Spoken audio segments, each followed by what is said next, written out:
enthusiasts. It's Uncle Larry checking in with a Friday TGIF edition of the homeschooling program. I hope everybody's doing great out there. Truly.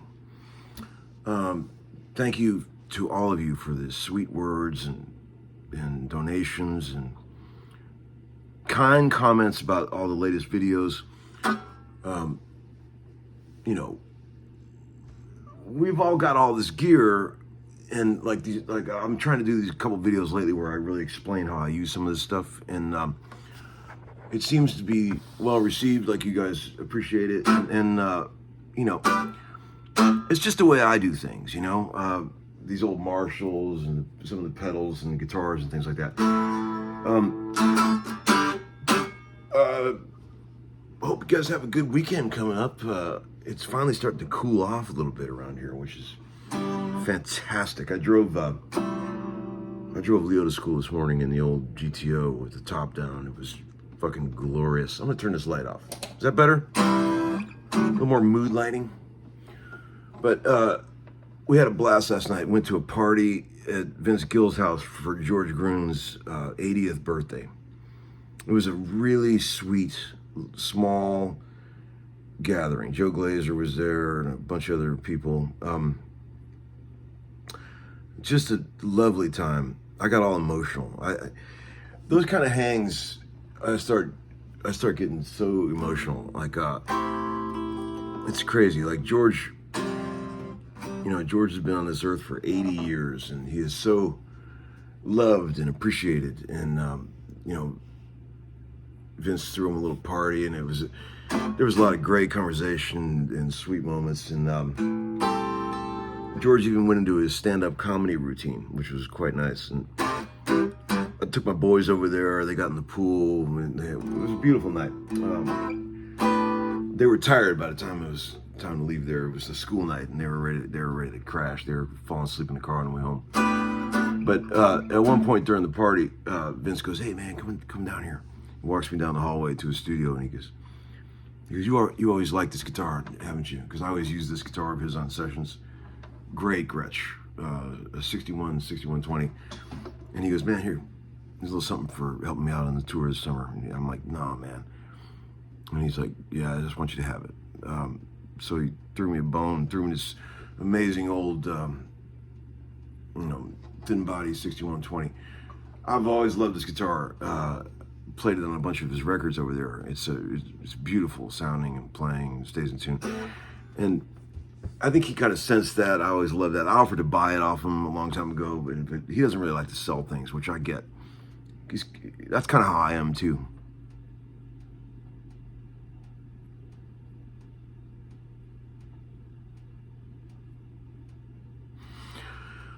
But anyway, that just goes to, show you what kind of a guy he is.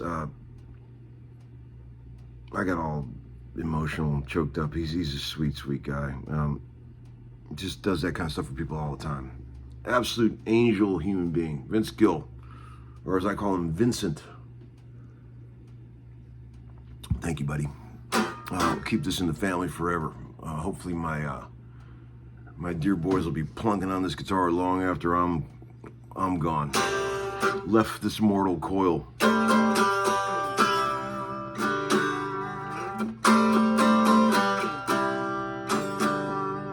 Really nice. In tune, you got all the things you have to do to these, put a tune-o-matic on them, raise the pickups way up. You got to have the pickups high on a Filtertron. Has anybody ever given you a tour through what the controls do on a standard Gretsch? If you don't know this, a lot of people have never owned a Gretsch, and they see all these knobs and switches, and they're perplexed by them. So I'll give you, this is a pretty standard setup on most old Gretsches, okay? You'll have this control here, what is that, friends? This is the master volume that no one ever uses, okay? That's always on 10. And then you've got individual volumes for each pickup. Neck pickup here, bridge pickup here. So why do you have two volumes for the same pickup? Never could understand that. I think they just wanted to add a lot more wiring and capacitance to the sound. So you've got no tone control on a standard Gretsch. You've got this switch right here. It's called the tone switch. I'm sorry. No, yeah. I always confused. Yeah, this is the tone switch. When you engage it, it darkens. Either way you turn it, it darkens the pickups. Here's the pickup selector. I'm on the bridge pickup now. Here's the neck pickup.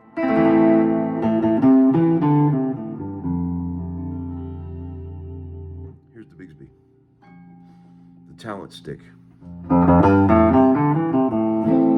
I'm on the bridge pickup. When you engage the tone kill,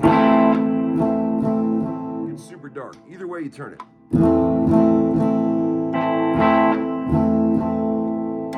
So you got pickup selector, tone.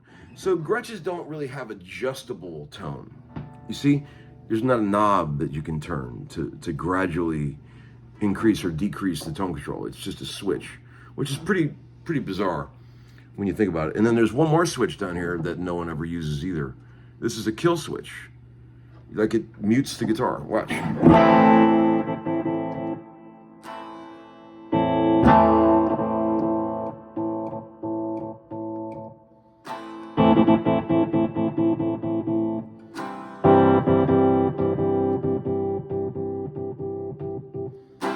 He said this guitar was played in church by a lady named Hazel Ingram.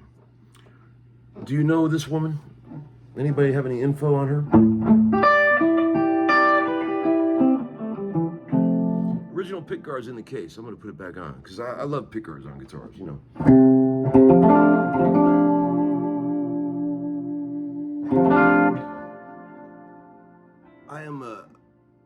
I'm totally anti not having a pick guard on a Les Paul or a 335. I know a lot of guys out there love that, the no pick guard look, especially on a 335. It bothers me. I can't even look at a 335 that doesn't have a pick guard on it. It drives me up a wall. It bothers me less on a Les Paul, but I still would rather have the pick guard on there. These are all part of Uncle Larry's pet peeves and quirks.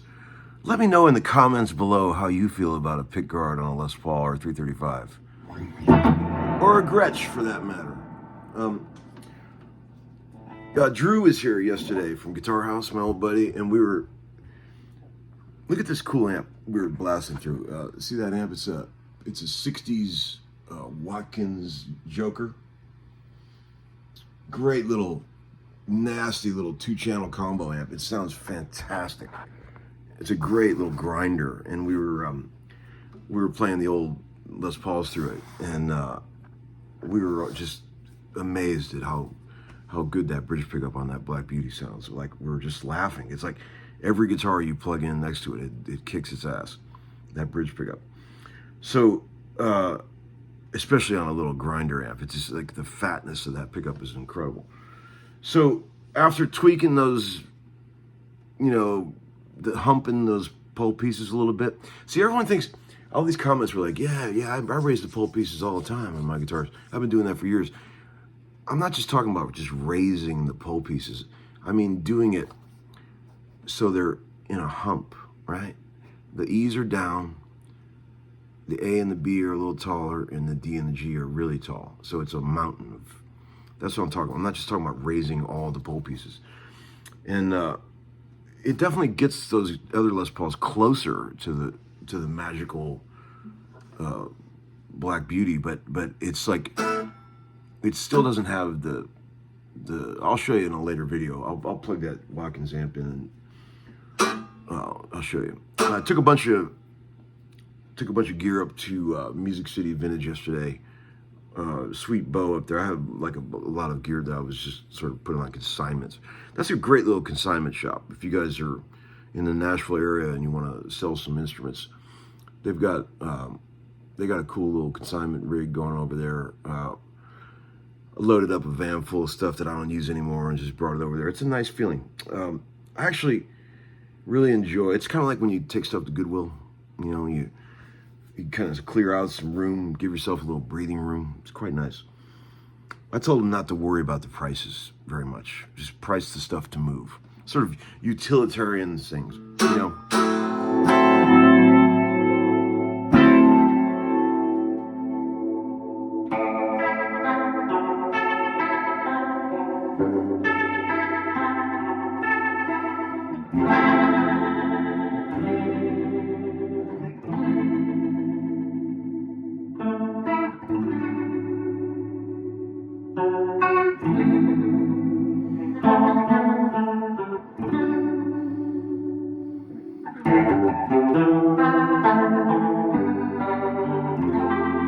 Alright, this video's getting kind of long. I don't want to be that guy. So, I have lots more shit to tell you, but I'll tell you later. We'll make another video, maybe later tonight or something. I can't do that either because I got the voice. But soon we'll catch up. And that's it. That's it for now. I can't think of anything else to tell you at this moment. Happy birthday, George Groom. All right, boys. See y'all later. Bye-bye. Happy birthday to you. Hey! Yes. That's a deep breath right there. I'm I'm impressed, George. George. I ain't seen George do that much since I've been. I like that. When did you see him in the parking lot showing you his new pacemaker? That's entertainment. Doing laps in the parking lot. Each one of those is 10 years, right? You got 8 on there? That was awesome. Is that right? Yeah, he just got 1, 2, 3, 4. Oh, yeah. That's right. Yeah, I think they're 8. Did you say a wish? Yeah, one every 10 years. Yeah. Did you give us a wish? Did you... Yeah, I basically wished I had enough power and breath to be able to do it all. Fine job, didn't you? Happy birthday, dude. Happy birthday, George. Yeah, happy birthday, George. Yeah.